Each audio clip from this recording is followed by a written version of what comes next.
The kitchen light flickered like a fading heartbeat as I hunched over my laptop at 2:47 a.m., debugging code that should have been fixed hours ago. My neck ached, my coffee had gone cold, and the cursor blinked mockingly at line 847 where everything went to hell. That's when I heard Brielle stumble through the front door, her designer heels clicking against our cheap laminate flooring like gunshots in the silence. Before we dive deeper into this story, I have one small request. Please subscribe, drop a like, comment, and hit that hype button to boost this channel so more people can discover these incredible Reddit stories. "Owen?" she called out, her voice thick with wine and something else I couldn't quite place. "You still up, baby?" I didn't answer. 3 years of marriage had taught me that drunk Brielle was either overly affectionate or viciously honest. Tonight, judging by the way she slammed her purse down and muttered under her breath, I was betting on the latter. She appeared in the kitchen doorway, swaying slightly, her blonde hair mussed and her lipstick smeared. Even disheveled, she was beautiful in that effortless way that had first caught my attention at Jordan's housewarming party. My brother always did have good taste in bringing attractive women around. "Working late again?" She leaned against the doorframe, studying me with those green eyes that used to make my heart skip. Now they just made me tired. "Someone has to pay for your wine habit," I said without looking up from my screen. She laughed, but it wasn't a pleasant sound. "My friends say I should dump you and marry your brother, but I'm still deciding." The words hit me like a punch to the gut, but I kept my expression neutral. If sarcasm could power the electrical grid, Brielle would light up the entire Midwest. I'd learned not to react to her barbs. It only encouraged her. "Jordan's not exactly husband material," I said, finally meeting her gaze. "Unless you're into guys who still eat cereal for dinner and think emotional maturity is a type of cheese. At least he's fun. At least he doesn't spend every night staring at a computer screen like some kind of robot."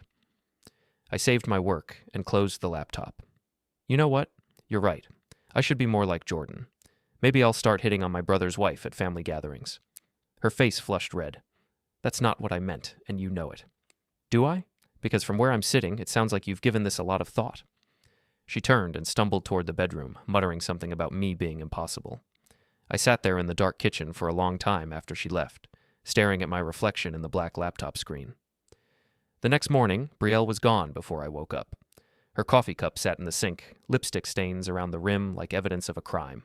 I found myself staring at it longer than I should have, wondering when exactly everything had gone wrong between us. My phone buzzed with a text from my brother. "Thanks for letting Brielle crash at my place last night. She seemed pretty upset about something." I read the message 3 times before it sank in. Brielle hadn't come home drunk from a girls' night out. She'd been at Jordan's apartment. The realization hit me like a freight train, but instead of anger, I felt something colder, something calculating. I spent the rest of the morning going through our shared phone plan online, checking location data. Sure enough, Brielle's phone had been at Jordan's address until 2:30 a.m. Then I checked our credit card statements. 3 charges at Victoria's Secret in the past month, all on days when she claimed to be working late. By lunch, I had a pretty clear picture of what was happening. The question was what to do about it. I drove to Mercy's gym, the rundown boxing club where I'd been working out since college. The place smelled like sweat and broken dreams, but it was honest in a way that nothing else in my life seemed to be anymore. "You look like someone pissed in your protein shake," Big Frank said as I wrapped my hands. He was the gym's owner, a former cop who'd taken early retirement after taking a bullet in the shoulder. Now he spent his days training wannabe fighters and dispensing unsolicited life advice. "Just marriage stuff," I said, starting my warm-up routine on the heavy bag. "Ah, the old ball and chain giving you grief?" Frank settled onto a nearby bench, his flask already in hand despite it being barely past noon. "Let me guess. She's got her eye on greener pastures." I paused mid-punch. "Something like that." "Here's some free advice, kid. You want to win a fight? You don't play by their rules. You make them play by yours." I thought about that as I pounded the bag, each impact sending shockwaves up my arms. Frank was right about one thing. I'd been playing defense for too long. Maybe it was time to go on the offensive.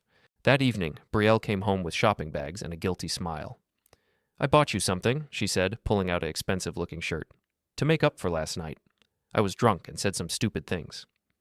"Where do you get the money for this?" I asked, checking the price tag. $200 for a shirt I'd never wear. "I've been saving up from my freelance work." Another lie. I'd checked our accounts that afternoon. Her freelance income had been practically non-existent for months. "It's nice," I said, forcing a smile. "Thank you." She seemed relieved that I wasn't pushing the issue. We had dinner in relative peace, making small talk about our days. She told me about a new design project she was supposedly working on.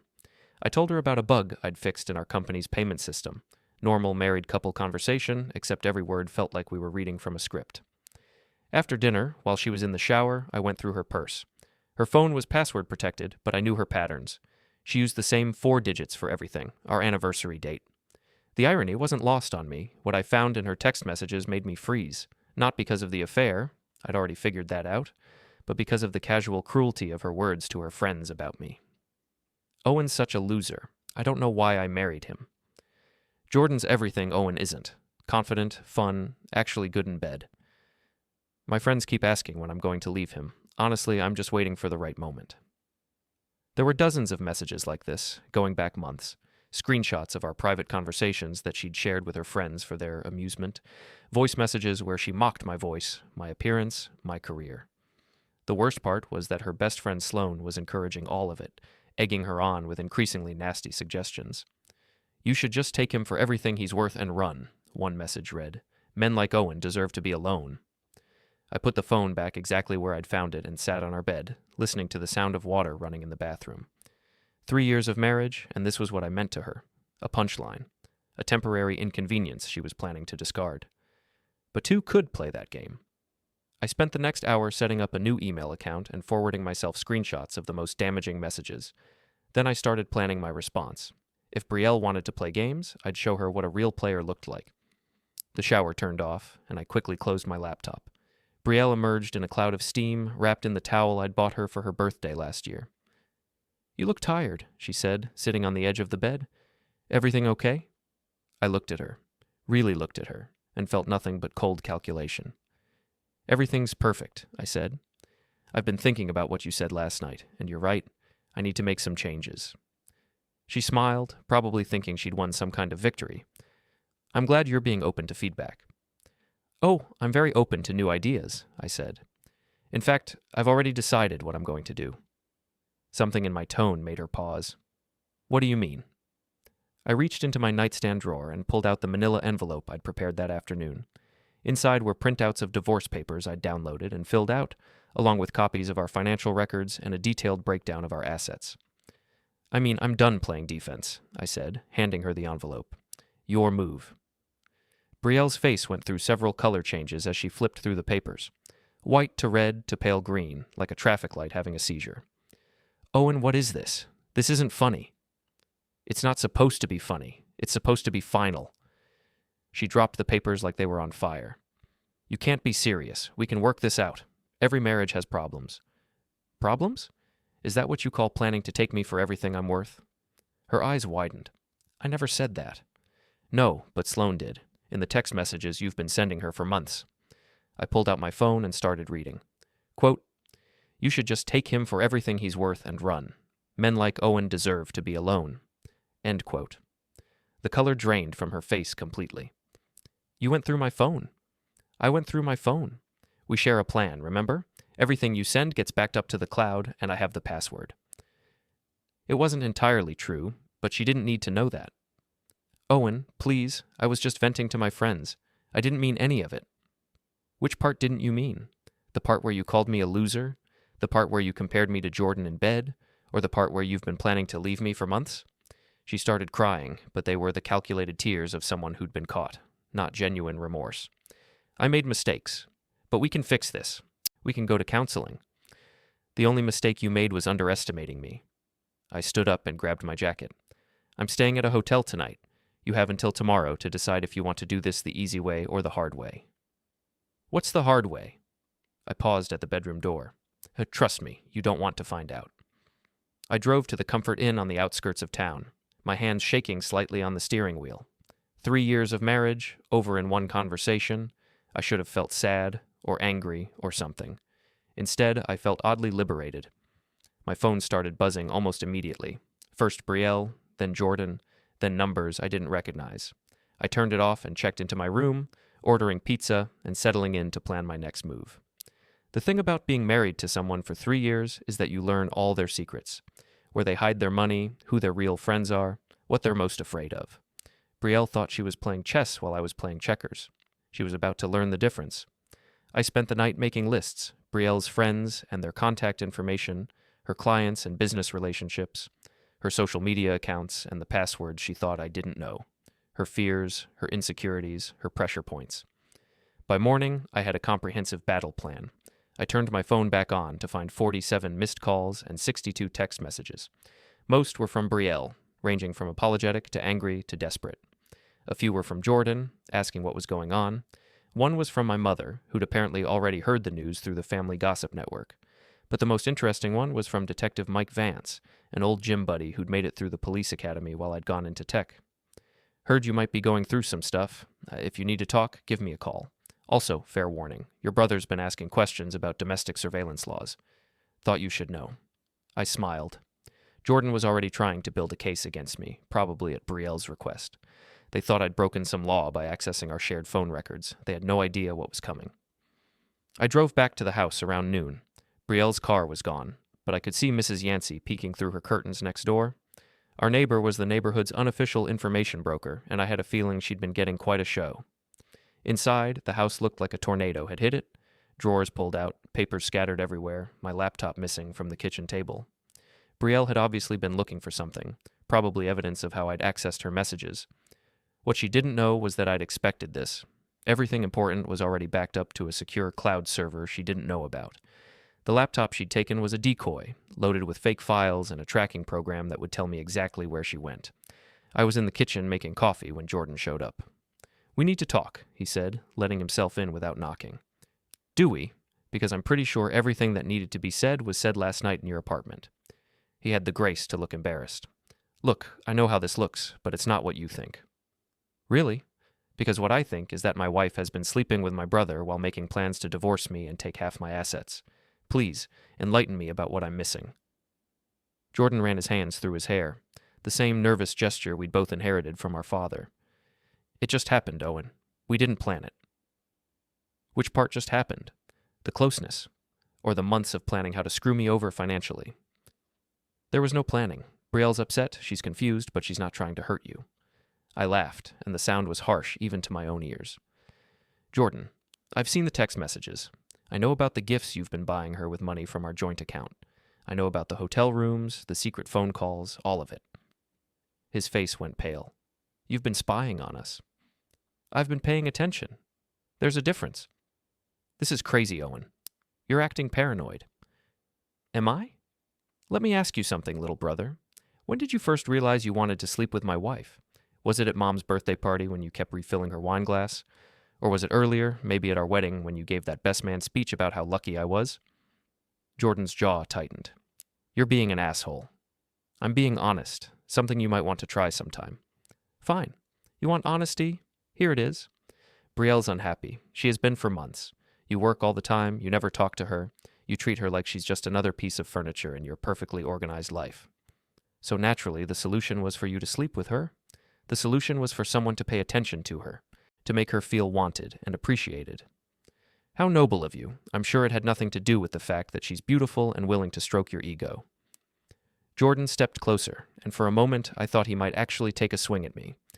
We were about the same height, but he had 30 pounds on me and the confidence that came from never having been in a real fight. "You know what your problem is, Owen. You think you're smarter than everyone else. You think you can analyze and categorize everything, including people. But real life doesn't work like one of your computer programs." "You're right," I said. "Real life is messier. Real life has consequences." "What's that supposed to mean?" I walked to the window and looked out at Mrs. Yancey's house. She was still at her post, probably recording everything for later distribution to the neighborhood network. "It means that actions have reactions, Jordan. You and Brielle made a choice. Now you get to live with the results." "Are you threatening us?" I turned back to face him. "I'm promising you, this isn't over, not by a long shot." After Jordan left, I sat in my empty house and thought about the conversation. He wasn't wrong about some things. I had been working too much, and maybe I hadn't been the most attentive husband, but that didn't justify what they'd done. More importantly, it didn't justify how they'd gone about doing it. The betrayal hurt, but the humiliation hurt worse. The idea that they'd been laughing at me, pitying me, planning my downfall while I remained obliviously faithful, that was what really burned. My phone buzzed with a text from an unknown number. "Check your email, a friend." In my inbox was a message from a throwaway account containing a zip file. Inside were photos: Brielle and Jordan at the Riverside Motel, time-stamped from 3 different dates over the past month. The images were grainy but unmistakable. I walked outside and knocked on Mrs. Yancey's door. "Oh, Owen," she said, opening it with the kind of eager expression that meant she'd been waiting for someone to talk to. "I heard about your troubles. I'm so sorry, dear." "Thank you, Mrs. Yancey. I was wondering if you happened to see who left something in my mailbox earlier." She glanced around conspiratorially, then leaned closer. "I didn't see anyone at your mailbox, but I did see that Sloan woman parked across the street for about an hour this morning. She left right after your brother showed up." Interesting. Sloan Heller, Brielle's best friend and chief enabler, had been watching my house. The same Sloan who'd been encouraging Brielle to take me for everything I was worth. Did she seem to be doing anything in particular? Just sitting in her car, looking at her phone, though I did see her take some pictures when your brother went inside. I thanked Mrs. Yancey and went back inside, my mind racing. Sloan wasn't just a passive observer in this drama. She was actively documenting it. But why? What was her endgame? I spent the rest of the afternoon researching Sloan's background, social media profiles, business records, court documents. What I found was illuminating. 3 years ago, Sloan had applied for a job at my company. I'd been part of the interview panel that turned her down. Her portfolio was impressive, but her references were terrible. 2 former employers had cited interpersonal conflicts and difficulty working with team members. I barely remembered the interview, but apparently she remembered me, and now she was in a position to get revenge through my wife. The pieces were starting to come together. This wasn't just about Brielle being unhappy or Jordan being opportunistic. Someone had been pulling the strings from the beginning, manipulating events to cause maximum damage to my life. Well, 2 could play that game. I spent Tuesday morning at the bank, making some strategic changes to our accounts. Nothing illegal, just exercising my rights as a joint account holder to protect our assets during divorce proceedings.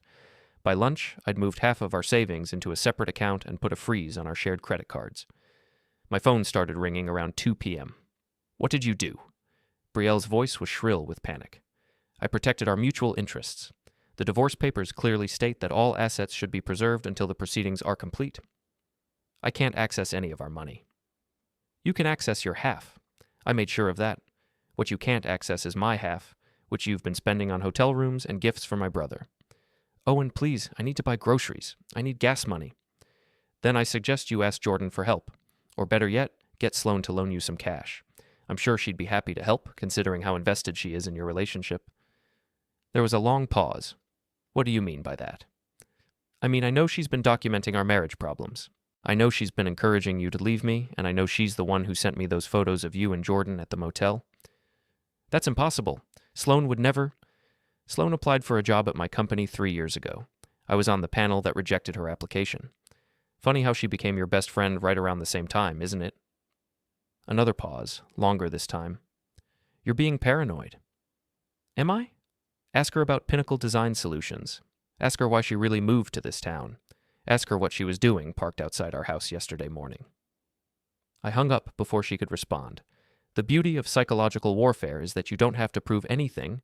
You just have to plant seeds of doubt and let people's own insecurities do the rest. Brielle was already feeling guilty about the affair. Now she'd start questioning whether her best friend had been manipulating her all along. My next stop was the Riverside Motel. The desk clerk was a kid who couldn't have been more than 19, with the kind of acne that suggested he lived on energy drinks and regret. "I'm trying to track down some charges on my credit card," I said, showing him a printout. "My wife's been staying here, but I want to make sure these dates are accurate for our accountant." He looked at the paper, then at me with the expression of someone who'd seen this exact scenario play out dozens of times. "Room 237, he said. "She's been coming in every Tuesday for the past month. Always pays cash, always leaves by checkout time." "Was she alone?" The kid glanced around nervously. "Look, man, I don't want to get involved in any domestic stuff." I pulled out a 20 and slid it across the counter. "I'm not asking you to get involved. I'm just asking you to confirm what I already know." He palmed the bill. There was a guy with her. Tall, dark hair, drives a blue Honda Civic. Jordan's car. I thanked the kid and left, feeling oddly satisfied. It wasn't that I needed more evidence. I had plenty already.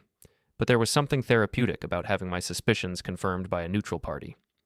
My phone buzzed with a text from Detective Vance.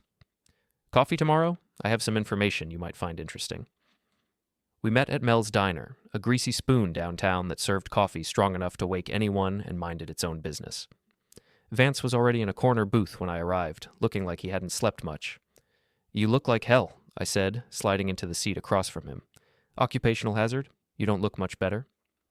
"Divorce will do that to you." He nodded sympathetically. "About that, I did some checking on your friend Sloane Heller. Turns out she's got quite a history." "What kind of history?" "The kind that involves restraining orders and harassment charges. 3 different states, 4 different victims. All men who'd somehow crossed her in business or personal relationships." I felt a chill run down my spine. "What kind of harassment?" "Identity theft, credit fraud, revenge porn, social media stalking. She's got a pattern. She gets close to women in the target's life, usually through work or social connections, then manipulates them into helping her destroy the guy." "Why hasn't she been arrested?" "She's smart about it. Never leaves enough evidence to build a solid case, always makes it look like the women are acting on their own initiative. By the time anyone figures out what's happening, she's moved on to the next town." Vance slid a manila folder across the table. "This is everything I could find on her previous victims. Might want to take a look?" I opened the folder. 4 different men, 4 different cities, but the same basic story. Sloane would target successful men who'd somehow slighted her, then systematically destroy their marriages, careers, and reputations using the women in their lives as unwitting accomplices. "Jesus," I whispered. "Gets worse.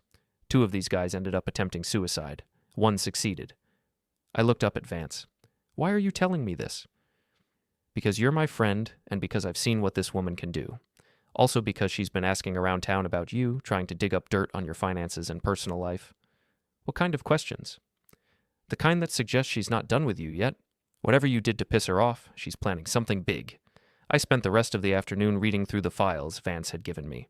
The pattern was always the same. Sloane would identify a target, usually someone who'd rejected her professionally or romantically, then spend months infiltrating their social circle.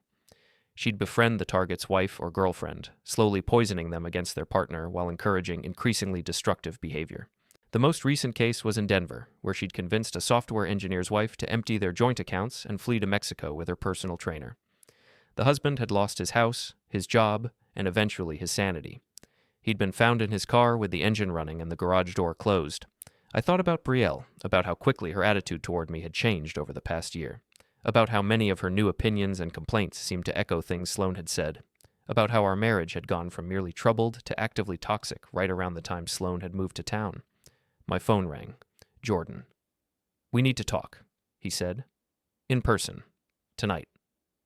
"I'm listening." "Not over the phone. Meet me at Mercy's gym at 8. Come alone." The line went silent. I stared at the phone, wondering what Jordan thought he could accomplish with a face-to-face meeting that he couldn't handle with a phone call. Then I remembered that Jordan had always been more comfortable with physical confrontations than verbal ones. I arrived at the gym 15 minutes early and found Big Frank locking up for the night. "You expecting company?" he asked, noticing my nervous energy. "My brother. We're having a little family discussion." Frank grunted. "Family discussions in a boxing gym usually end with someone bleeding. You want me to stick around?" "Thanks, but I think I can handle Jordan." "It's not your brother I'm worried about. That friend of his was here earlier, asking questions about you." "What friend?" "Blonde woman, real pretty, real nasty attitude.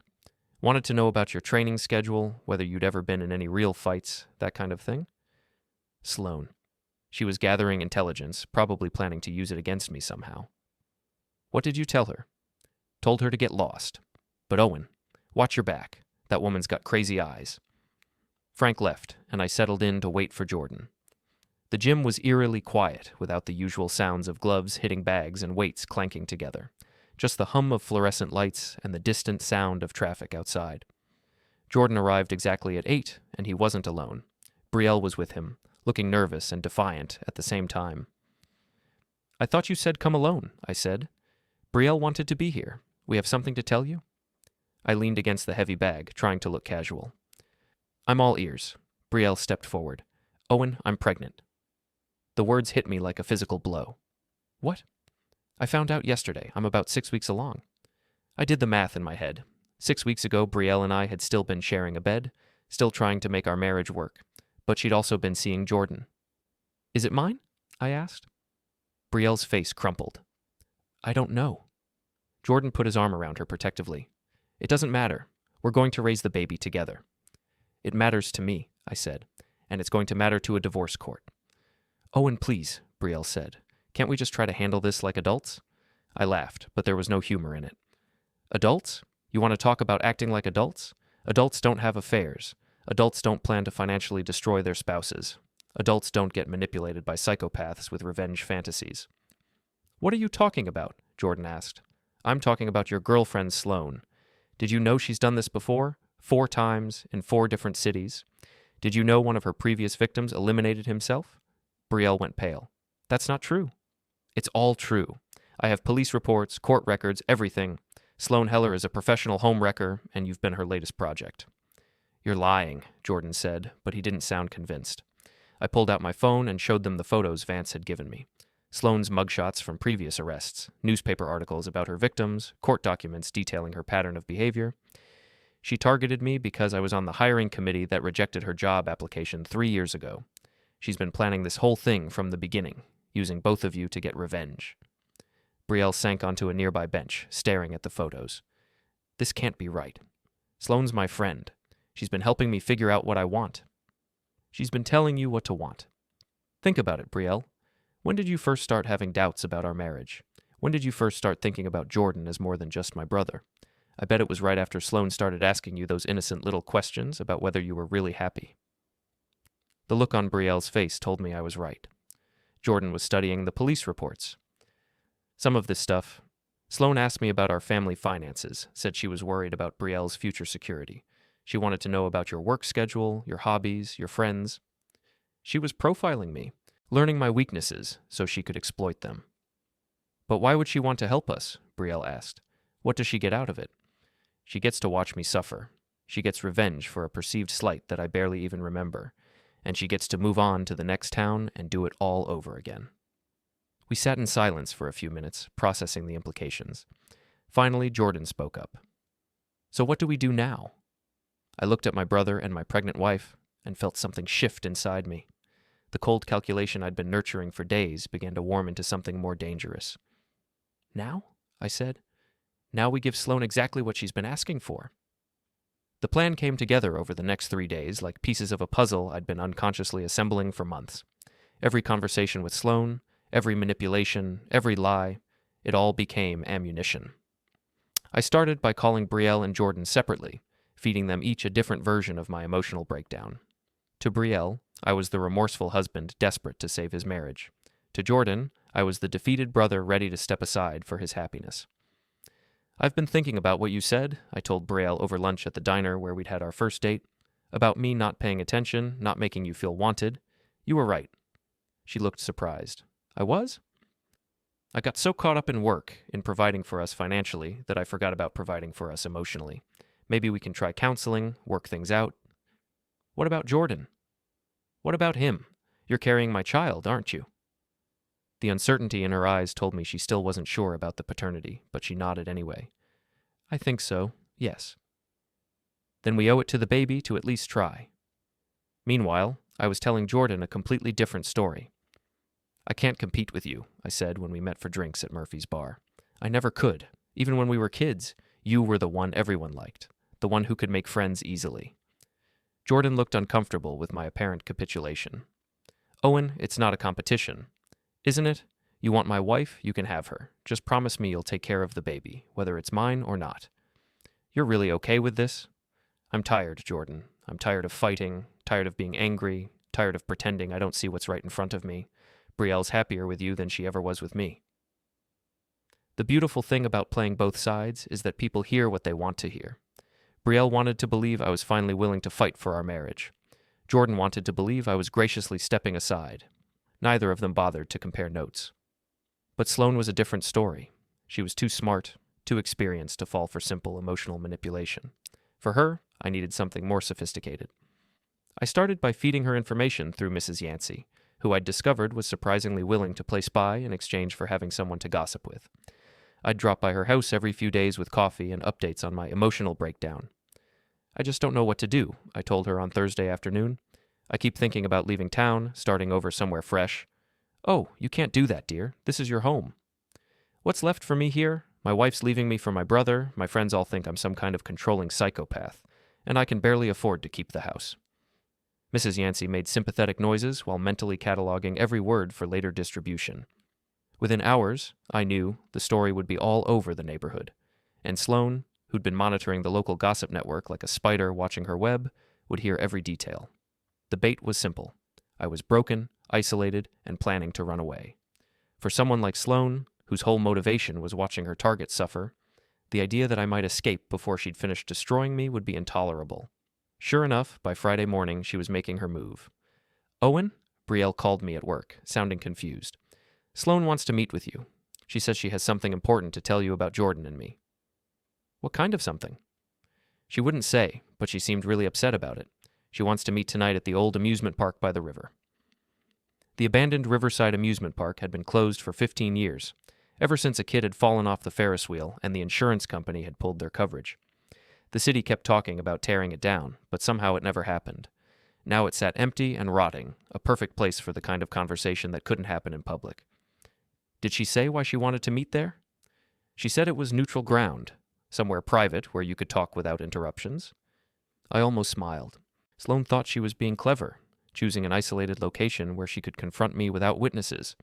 What she didn't know was that I'd been hoping she'd do exactly that. "Tell her I'll be there at 9, I said. I spent the rest of the day making preparations. A small digital recorder, fully charged and tested, a backup recording app on my phone, a detailed timeline of Sloane's previous victims and their fates, printed out and organized in a folder. Most importantly, I called Detective Vance. "I need a favor," I said. "Off the books?" "What kind of favor?" "The kind where you happen to be in the neighborhood of the old amusement park around 9:30 tonight, just in case." "Owen, what are you planning?" "I'm planning to have a conversation with Sloane Heller, a conversation that's going to end her little game once and for all." Vance was quiet for a long moment. "You sure you know what you're doing?" "I'm sure." "And you're not planning to do anything stupid?" "Define stupid." "Anything that would require me to arrest you." "Then no, nothing stupid. Just a conversation between two people who understand each other perfectly."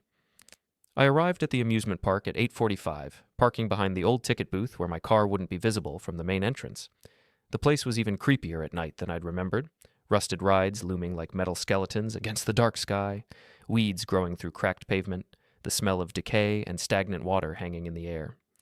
Sloane was waiting for me by the carousel, smoking a cigarette and looking perfectly at ease despite the gothic surroundings. She'd dressed for the occasion in dark jeans and a black leather jacket, like she was auditioning for the role of mysterious femme fatale. "Owen," she said as I approached, "thank you for coming. Brielle said you had something important to tell me." She took a long drag from her cigarette, studying me with those calculating eyes. "I do. But first, I want you to know that I'm sorry about how things have worked out." "Are you?" "Of course. I never wanted to see you get hurt." I almost laughed. She was good. I had to give her that.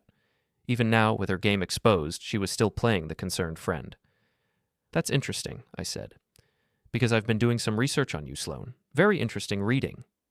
Something flickered in her eyes, but her expression didn't change. "Research?" I pulled out the folder and opened it to the first police report. "Denver, Colorado. Software engineer named David Chen. You convinced his wife to clean out their bank accounts and disappear with her personal trainer. David ended up eliminating himself." "I don't know what you're talking about." "Phoenix, Arizona. Marketing executive named Robert Martinez. You seduced his business partner's wife, then used her to steal client lists and destroy his company. Robert lost everything and attempted suicide." Sloane dropped her cigarette and stepped on it. "You've been busy?" "Seattle, Washington.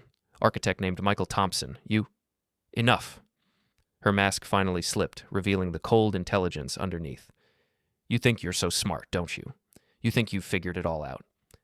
"I think I've figured out enough. The question is, what are you going to do now that I know?" She smiled, and it was like watching a snake bare its fangs.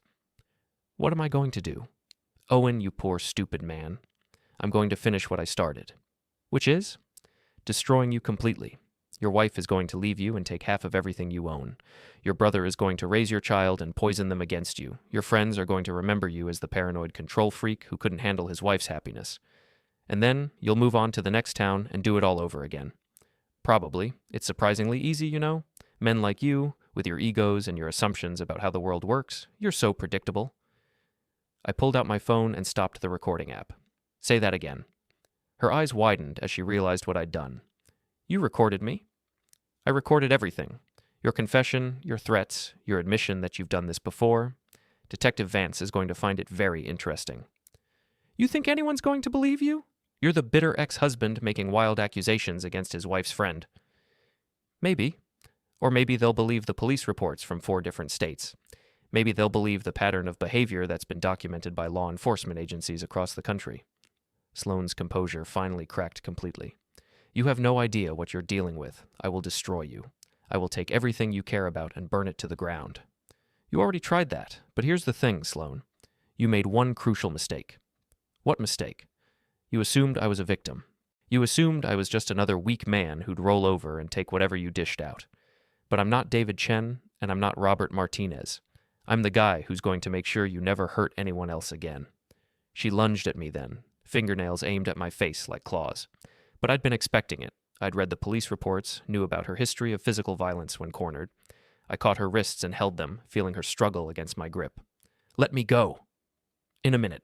First, I want you to understand something. This is over. Your little revenge fantasy, your manipulation of my wife and brother, all of it. It ends tonight. You can't stop me. Even if the police believe you, even if they arrest me, I'll be out on bail in 24 hours, and then I'll make your life hell. No, you won't. Because tomorrow morning, copies of everything I've collected on you are going to every police department in every city where you've operated. Every victim you've destroyed is going to know that they weren't crazy, that they weren't paranoid, that there was a real person orchestrating their downfall. I could see the fear in her eyes now, the realization that her carefully constructed web was unraveling. More importantly, I continued, Brielle and Jordan are going to know the truth about you. They're going to know that every thought you planted in their heads, every doubt you encouraged, every destructive impulse you nurtured, it was all part of your sick game. They'll never believe you. They already do. I showed them the evidence yesterday. Right now, they're probably comparing notes, realizing how many of their independent thoughts actually came from your suggestions. Sloane went limp in my grip, the fight going out of her all at once. You're lying. Am I? Check your phone. I bet you've got some very interesting messages waiting for you.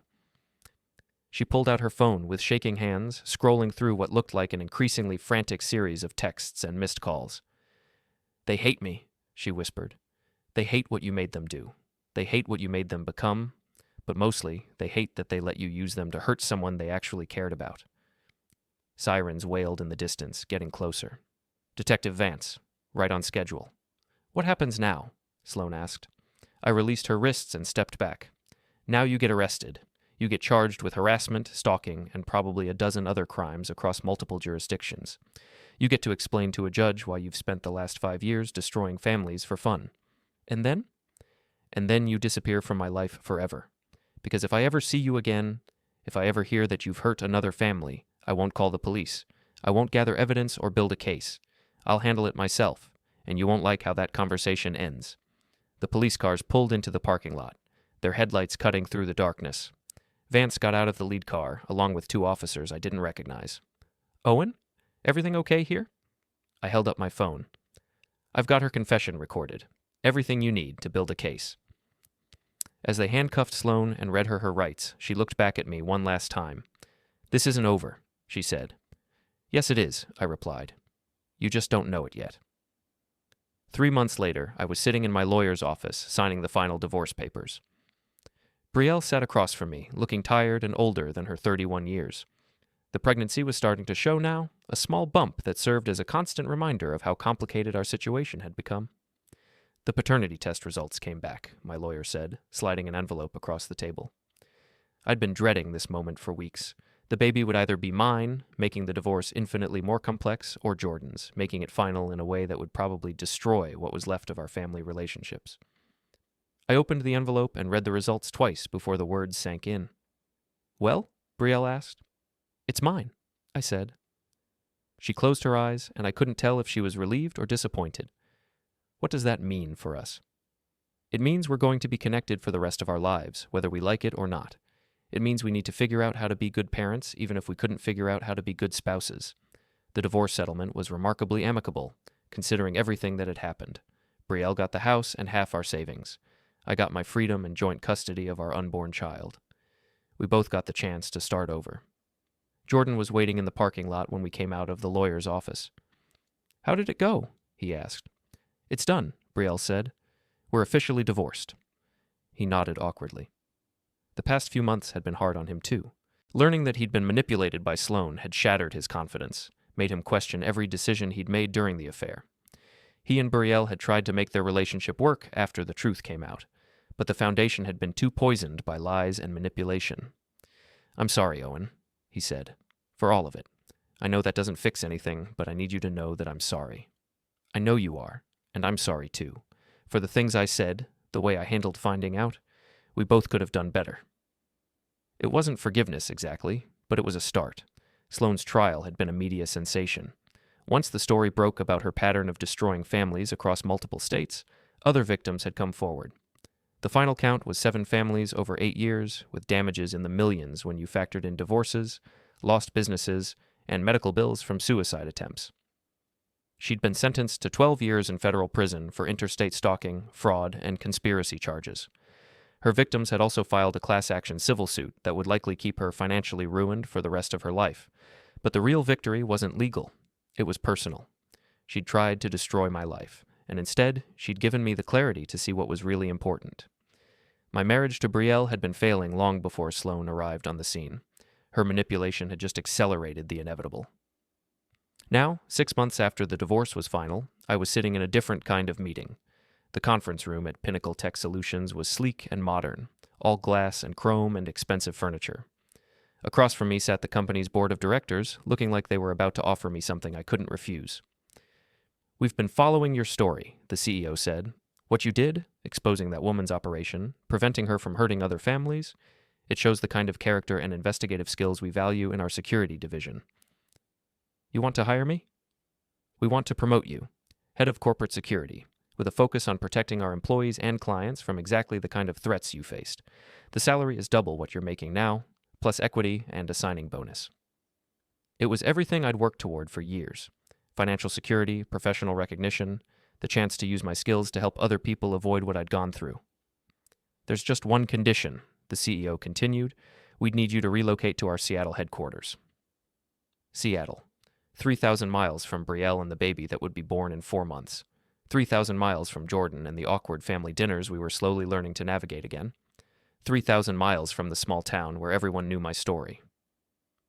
"I need some time to think about it," I said. "Of course, but don't take too long. This kind of opportunity doesn't come around often." That evening, I drove to the cemetery where my father was buried. He'd passed away when Jordan and I were in college, a heart attack at 52 that no one saw coming. I sat by his headstone and tried to imagine what advice he'd give me about the job offer. Dad had always been practical about these things. "Take the money," he'd probably say. "Take the promotion. Don't let personal complications hold you back from professional success." But he'd also been the one who taught me that family was more important than career, that being present was more valuable than being wealthy. My phone buzzed with a text from Brielle. "Baby kicked for the first time today. Thought you should know."